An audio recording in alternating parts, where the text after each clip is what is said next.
Well, we got the bulldozer back. I got it back last Sunday. Now it runs fine, moves, everything. I actually used it. This was a problem. I don't know if you've watched my videos before. I never did a video on this, but this is the one I had to fix the transmission in. So, it's cold. It's Florida and it's cold. Anyway, I had to fix the transmission in it. So I did that. He's been using it. But there's another issue, and it's the track tensioners. The seals are bad in them. You pump it up with grease and it just, it starts to tension, but once it gets a lot of tension on the tracks, it just spits all the grease back out. Granted, it's been sitting for a few years before I got to it. So, dropped it off last Sunday. I used it a little bit. I'll show you. Yeah, camera's gonna be jerky. Everything that was out there, the piles, I graded all that out as best I could. I'm not a heavy equipment operator, but it looks better than a bunch of piles of dirt out there. You probably can't see much because my machine's in the way. That's another issue. My power shuttle on that crapped out on me. I was out there moving some dirt trying to level it off before the dozer got here. He just quit moving. So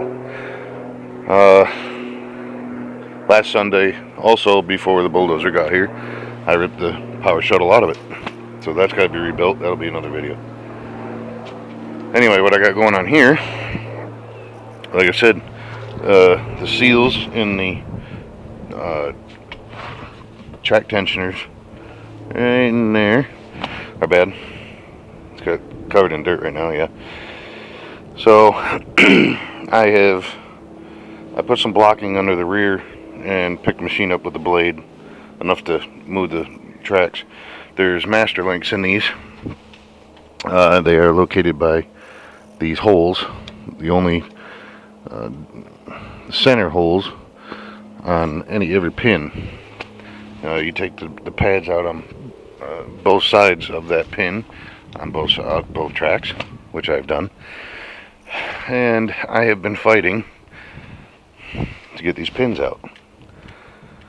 So everything I've worked so far, they haven't budged. So what I have been doing, I need a bigger shop, is I'm making a jig so I could use the porta power, which I've already started yesterday, cutting out some steel. It's going to be, this is all solid, 1.25 inches. I've done measurements and everything. So I have a short cylinder for the porta power. So with that and the length of the pin times 2, because I had to push them back in when I get it all back together, I've come up with, well, this. So I cut everything with a bandsaw, and now I have to weld it all together, and hopefully it works. I'm out of acetylene right now, and it's Sunday. I'm not going to get no acetylene today. Hopefully, if I get this welded together today, now, and it works, and I don't need acetylene to heat around the pin bosses to get them pins out, then we'll be okay. But if not, then it's going to be a few more days. If I get out of work early enough, I'm covering for another guy on vacation, so I'm on days. But if I get out of work early enough and home, then I can grab the acetylene bottle, go get that changed out. So I'm going to go ahead and get the welder and everything set up. Tack this up really good. These uprights here, I want to get them pretty square.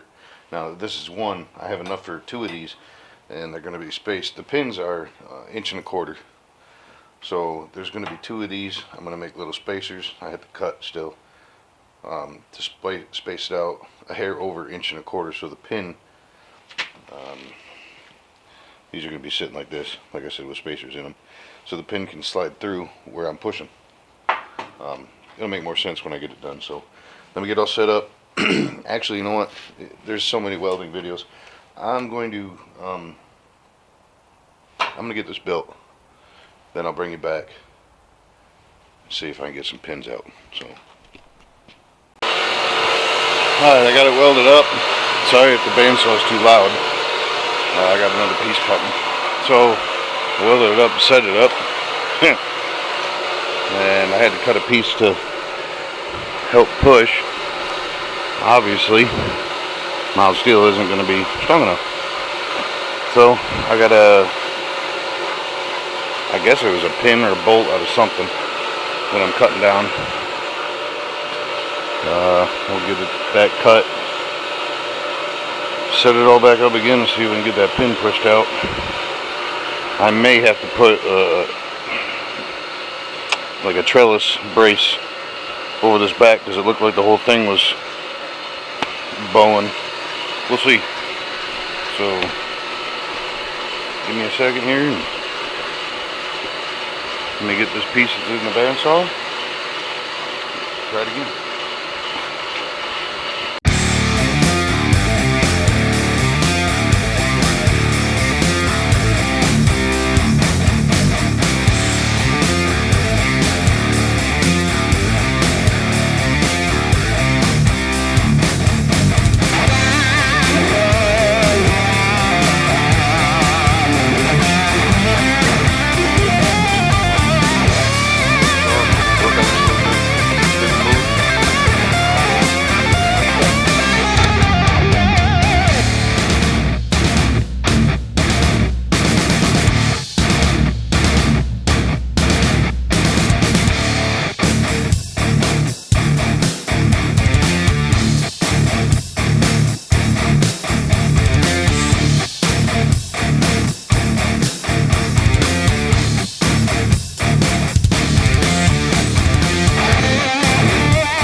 Well, I know you guys ain't going to want to sit here and watch this, so I'm going to shut this off, work on this a little bit. If I get the pin to move, then I'll bring it back.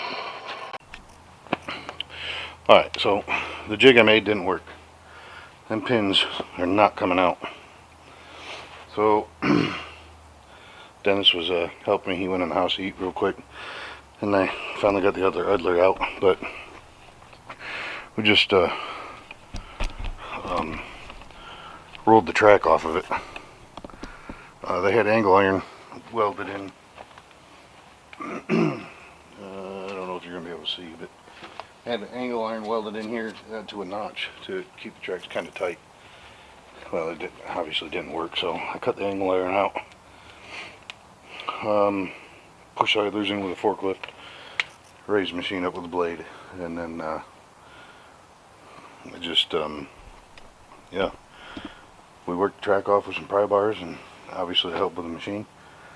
I'm only taking one apart because I'm not taking that side apart where it's sitting. It's going to be a pain to get the tracks back on. So I will order the seals. Here's the idler. It's heavy. But yeah, we'll get this all cleaned out and order some seals for her. So I'm going to end this right there for now. Once I get the seals in, we'll pick back up there. Another video, and then put it all back together, and then this job will be done. Actually, I was surprised at how much easier it was. I should have listened to Dennis a while ago. He said walk them off before, and I said no, and I actually think it was going to be harder the way I was going to do it. So yeah, I'm going to clean my tools up for now and send the link to the guy who owns the machine, tell him to order some seals, get her all cleaned up, put back together when I get them. So, the next video, I might be able to do something between then. We'll see. All right.